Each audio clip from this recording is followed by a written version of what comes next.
Laymen's evangelical fellowship స్థాపకులు దానియేలు గారు 62వ సంవత్సరం 8వ మాసము 8వ తేదీన చేసిన ప్రసంగము. 103వ కీర్తన 7వ వచనము. ఆయన మోషేకు తన మార్గములను తెలియజేసెను, ఇశ్రాయేలు వంశస్థులకు తన క్రియలను కనబరచెను. దేవుడు తన మార్గములను ఇతరులకు కాకుండా మోషేకు మాత్రమే ఎందుకు తెలియజేశాడు? అక్కడ ఉన్న రహస్యం ఏమై ఉన్నది? ఆయన మార్గములను ఇతరులకు ఎందుకు బయలుపరచలేదు? ఆయన అందరికీ బోధించలేడు. వినుటకు సిద్ధపడిన వారికి, తన వాక్యమును స్వీకరించు వారికి మాత్రమే ఆయన తన మార్గములను చూపగలడు. మోషే ఎవరు? అతడు ఒక పరిశుద్ధపరచబడిన కుటుంబము నుండి వచ్చాడు. అతని అక్క మరియు అతని అన్న ఇతరుల కంటే వ్యత్యాసమైన వారు.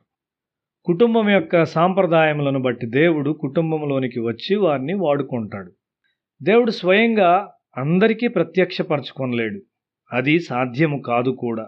దేవుడు ఏశావునకు స్వయంగా బయలుపరచుకొనలేకపోయాడు. తనను తాను స్వయంగా యాకోబునకు బయలుపరచుకున్నాడు. కారణం ఏమై ఉన్నది? ఏశావు దైవభక్తి గల తన తల్లిదండ్రుల మాట వినేవాడు కాదు. దేవుడు తన ఉద్దేశాలను ఇశ్రాయేలు ప్రజలకు బయలుపరిచాడు. వారు అబ్రహాము నుండి వచ్చారు. వారి సంప్రదాయాలు మరియు నమ్మకాలు వ్యత్యాసమైనవి. గృహము యొక్క గత చరిత్ర చాలా ప్రాముఖ్యము.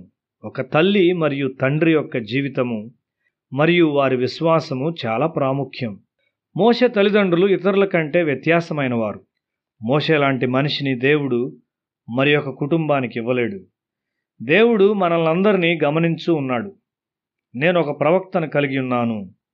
నేను అతన్ని ఎక్కడికి పంపించదను? నేను అతన్ని నా యాజకునికి ఇవ్వగలనా? జకర్యాకు యోహానును కుమారునిగా ఇచ్చుటకు ముందు వారిని పరిపూర్ణులుగా దేవుడు చూచాడు. జీవితకాలమంతా అతని విశ్వాసం పరీక్షించబడింది. జకర్యా ఎలిజబెత్లను గూర్చి పరిపూర్ణులుగా చెప్పబడింది.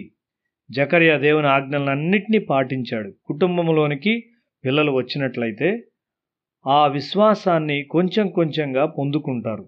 వారు దేవుని మార్గమును విశ్వసించటం మాత్రమే కాదు కానీ వారు దాన్ని ఆచరించారు.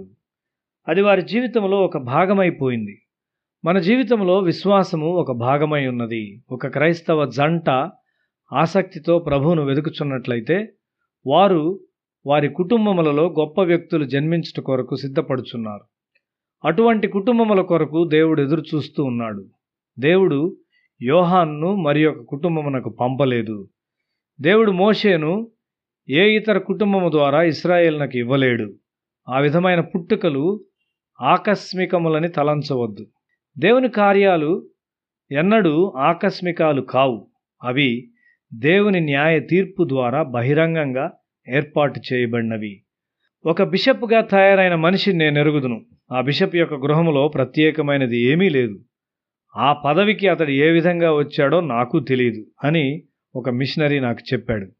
ఒక ప్రవక్తను పెంచుటలో ఒక వ్యక్తి యొక్క కుటుంబ మూలము చాలా ప్రాముఖ్యమైనది అని గుర్తుంచుకో. దేవుని ప్రత్యక్షతలను లోకంలోనికి తీసుకుని వచ్చు తలాంతులు గల వారిని పంపుటకు దేవుడు చాలా ఆతురతతో ఉన్నాడు. అయితే ఆయన ఒక కుటుంబం కొరకు చూస్తూ ఉన్నాడు. ఒక పవిత్రపరచబడిన స్త్రీ కొరకు ఆయన చూస్తూ ఉన్నాడు. యవన కాలము నుండి దేవునికి భయపడు ఒక స్త్రీ దేవుని మీద ఆధారపడును మరియు దేవునికి విధేయత చూపును. ఆత్మ ఖడ్గము యొక్క దెబ్బలకు విధేయుడైన వ్యక్తి దేవునికి అవసరమై ఉన్నాడు. ఆమె గర్భము దేవుడు ఒక ప్రవక్తను పంపగలదిగా ఉన్నది. ఉన్నతమైన స్వభావం పెంపొందించుకొనిన వారు అవసరమై ఉన్నారు.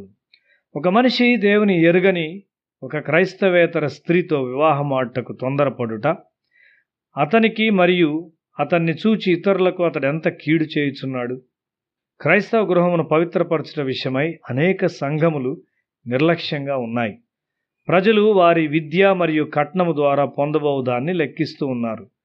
కట్నము ద్వారా ఒక శాపం వస్తుంది మరియు దీని ద్వారా మానవ జీవితంలో ఘనమైనటువంటివి తీసివేయబడతాయి. దేవుడు తన చిత్తమును మోషేకు బయలుపరిచాడు. అతడు ఫరో అంతఃపురములో పెరిగినప్పటికీ తన తల్లి ఒడిలో అతడు నేర్చుకొనిన శిక్షణను మరవలేకపోయాడు. మనలో కొంతమంది ధనవంతులైన ప్రజలతో సంబంధం కలిగి ఉన్నట్లయితే లేక ధనికులైన స్నేహితులను కలిగి ఉన్నట్లయితే వెనువెంటనే వారి అలవాట్లతో సరిపెట్టుకుంటాము. వారి కార్లలో తిరుగుట మరియు స్నేహితులుగా వారితో ఉండుట మనలను పాడు చేస్తుంది. ఆయన గౌరవించలేని సంబంధాలను నీవు గొప్పవిగా తలంచినప్పుడు దేవుడు స్వయంగా నీకు ఎన్నడూ బయలుపరచుకొనలేడు. దేవుడు మోషేకు మరియు ఇశ్రాయేలీయులకు బయలుపరుచుకున్నాడు. ఆయన వారికి ధర్మశాస్త్రాన్ని ఇచ్చాడు. మోషే ఎటువంటి మనిషి? అతడు ప్రతి దినము దేవుని కలుసుకునేవాడు. దేవుని ప్రసన్నత యొక్క ప్రభావము అతని శరీరంపై దినదినము క్రియ చేసింది కాబట్టి 120 సంవత్సరాల వయసులో అతని శరీర బలము క్షీణించలేదు. అతడు ఆరోగ్యకరమైన శరీరంతో పరలోకంలోనికి ప్రవేశించిన విధముగా కనబడుచున్నాడు. అతని శరీరము రూపాంతరము చెందినదై ఉన్నది.